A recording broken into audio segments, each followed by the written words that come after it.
আপনি যদি আপনার বাচ্চার ত্বক কোমল ও মসৃণ করতে চান তাহলে অবশ্যই আপনার বাচ্চার খাদ্য তালিকায় আম রাখার চেষ্টা করবেন।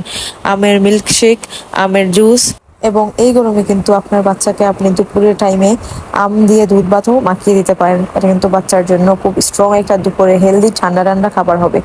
সো ভিডিওতে দেখতেই পাচ্ছেন আজকে আমি আমার জায়ানকে আম দিয়ে ভাত মাখিয়ে দুপুরে লাঞ্চ হিসেবে এটা দিয়েছিলাম। অ্যান্ড আমার বাচ্চা কিন্তু খুবই পছন্দ করেছে। অ্যান্ড আপনারা কিন্তু এরকম ওয়েতেও বাচ্চাকে দিতে পারেন, অথবা এখানে ফর্মুলা মিল্ক বা গরুর দুধও অ্যাড করতে পারেন।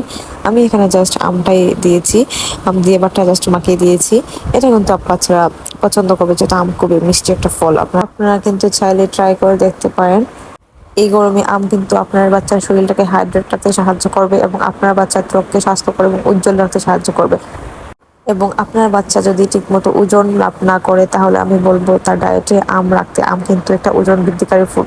সো আজকে এই পর্যন্ত, সব ভালো থাকবেন, সুস্থ থাকবেন, আল্লাহ হাফেজ।